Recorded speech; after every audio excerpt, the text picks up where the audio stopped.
ಶ್ರೀ ದುರ್ಗಾಂಬಿಕೆಯ ಬಲಗೊಂಡು ಭಕ್ತಿಗೋ ಅಂಬಿಕಾದುತ ವಿಘ್ನರಾಜನ ಪಿರಿದು ಸಂತುತಿಸಿ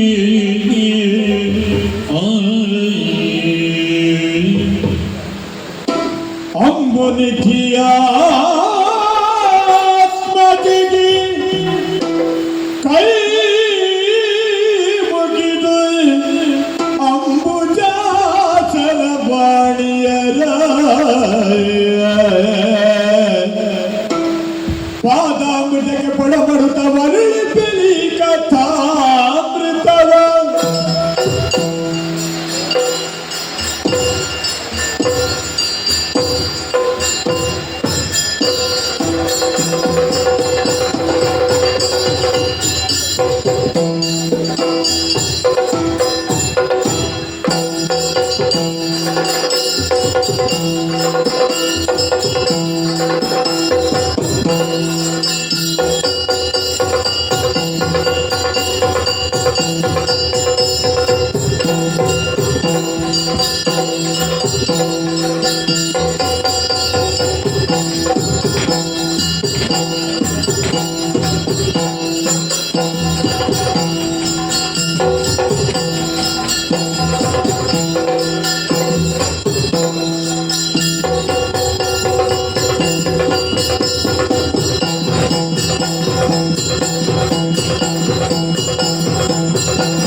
ಪರಾಕ್ರಮ ಗಂಭೀರ ಬಲ್ಲಿರೇನಯ್ಯೋ ಇರುವಂತಹ ಸ್ಥಳ ಅರ್ಜುನಾವತಿಯ ಧರ್ಮಜನ ದುರಗಾಟವಲ್ಲ ಅಶ್ವದ ರಕ್ಷಣೆಗೆ ಹೊರಟವ ಯಾರೆಂದು ಬಲ್ಲಿ ಅರ್ಜುನ ದೇವರೆಂದು ಕೇಳಿದ್ದೇವೆ. ಅದೇ ಸರಿ. ಬಂದಂತ ಕಾರ್ಯ ಆಲಿಸಿ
ಶ್ರೀಕೃಷ್ಣ ರಕ್ಷಿಸು ಸ್ವಾಮಿ ರಕ್ಷಿಸು.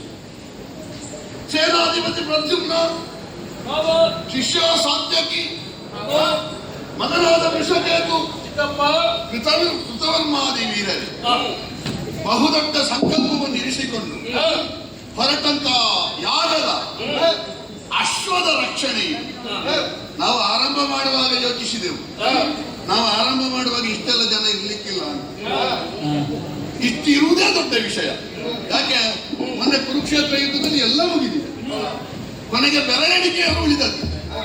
ಆದ್ರೂ ಧರ್ಮ ಕಾರ್ಯಕ್ಕಾಗುವಾಗ ಹೇಗೆಲ್ಲ ಒಟ್ಟಾಗುತ್ತಾರೆ ನೋಡಿ, ಒಟ್ಟಾಗಿದ್ದಾರೆ. ಯಾಕೆ ಅರ್ಜುನ ದೊಡ್ಡವ ಎನ್ನುವ ಕಾರಣಕ್ಕಾಗಿ ಅಲ್ಲ, ಮಾಡಿದ ಧರ್ಮರಾಯನ ಸಂಕಲ್ಪ ದೊಡ್ಡದು. ಅದಕ್ಕಿಂತ ಹೆಚ್ಚು ನಮಗಿರುವ ದೇವರ ಅನುಗ್ರಹ ದೊಡ್ಡದು. ವ್ಯಾಸರ ಉಪದೇಶ, ಶ್ರೀಕೃಷ್ಣನ ಕರುಣೆಯ ಕವಚ, ಧರ್ಮರಾಯನ ಸಂಕಲ್ಪ, ಇದು ಮುಪ್ಪಿನಿಗೊಂಡು ಮಾಡುತ್ತಿರುವಂತಹ ಅಶ್ವಮೇಧ.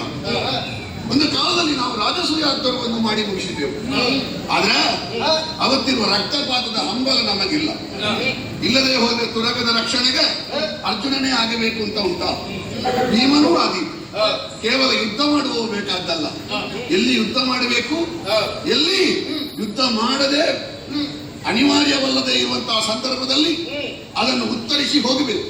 ಈ ಪ್ರಜ್ಞೆ ಇರುವ ನಿವಾತ ಕವಚಾಂತಕನಾದ, ಸಹನಾಶೀಲನಾದ, ಧನುಷ್ಪದರಲ್ಲಿ ಶ್ರೇಷ್ಠನಾದ ಅರ್ಜುನನೇ ಸರಿಯಾದ ಆಯ್ಕೆ. ಇದು ವ್ಯಾಸೋಕ್ತಿ. ವಿಶೇಷ ನಮ್ಮ ಅಣ್ಣನದ್ದು ಏನು ಅಂತ ಕೇಳಿದ್ರೆ, ಎಲ್ಲರಿಗೂ ಸೋತ ಮೇಲೆ ಬೇಸರ ಆಗುತ್ತೆ. ಅಯ್ಯೋ ನಾವು ಎಲ್ಲಿ ಸೋತೆವು, ಯಾಕೆ ಸೋತೆವು? ನಮ್ಮ ಅಣ್ಣ ಹಾಗಲ್ಲ, ಗೆದ್ದ ಮೇಲೆ ಬೇಸರ ಆಗುತ್ತೆ. ಗೆದ್ದ ಮೇಲೆ ಒಬ್ಬ ದುಃಖ ಬರುವವ ಇದ್ರೆ ನಮ್ಮ ಅಣ್ಣ ಮಾತ್ರ ಬಹು ದುಃಖಪಟ್ಟ. ಯಾಕೆ? ನವರತ್ನಮಯವಾದ ಪೀಠದಲ್ಲಿ ಕುಳಿತುಕೊಳ್ಳುವುದು ದೊಡ್ಡ ವಿಷಯ ಅಲ್ಲ, ಅದರ ಕೆಳಗೆ ಎಷ್ಟು ಮಂದಿಯ ರಕ್ತ ಉಂಟು, ಎಷ್ಟು ಮಂದಿಯ ಕಣ್ಣೀರು ಉಂಟು, ಎಷ್ಟು ಮಂದಿಯ ಅಳಲುಂಟು. ಧರ್ಮರಾಯನಂತ ಮಾನವೀಯತೆಯ ಉತ್ತುಂಗ ಗುಣ ಇರುವವನಿಗೆ ಮಾತ್ರ ಈ ಪ್ರಜ್ಞೆ ಬರುವುದಕ್ಕೆ ಸಾಧ್ಯ. ಅರ್ಜುನರಂತಹ ಭೀಷ್ಮಾಚಾರ್ಯರು ಉತ್ತರಾಯಣ ಕಾಲದಲ್ಲಿ ದೇಹವನ್ನು ತ್ಯಜಿಸುವಾಗ ಭಾಗಶಃ ಕುಸಿದೇ ಬಿದ್ದ. ಅವನನ್ನು ಸಮಾಧಾನ ಮಾಡಬೇಕು ಅಂತಾದ್ರೆ ವ್ಯಾಸರಿಗೂ ಕೃಷ್ಣನಿಗೂ ಗುತ್ತಿಗೆಗೆ ಬಂದಿದೆ. ಬೇಡ, ವಿಷವೃಕ್ಷವನ್ನು ನಾವು ಬೆಳೆಸಿದ್ರೆ ವಿಷದ ಫಲವೇ ಬರುವುದು. ಮತ್ತೊಬ್ಬರ ಕಣ್ಣೀರಿನಿಂದ ಬೆಳೆದ ವಿಷವೃಕ್ಷವಿದು, ಈ ಸಾಮ್ರಾಜ್ಯ ಬೇಡ, ಕಾಡಿಗೆ ಹೋಗ್ತೇನೆ. ನಮ್ಮ ಅಣ್ಣ ಶುದ್ಧ ಆಶ್ರಮಿಕ, ಅವನನ್ನು ಸಮಾಧಾನ ಮಾಡಿದರು. ಬಂದಂತಹ ಶಂಕೆಗೆ ನಿವಾರಣೆ ಏನು ಅಂತ ಕೇಳುವಾಗ ಅಶ್ವಮೇಧ ಹೀಗೊಂದು ಪರಿಹಾರ ಸಿಕ್ಕಿತು.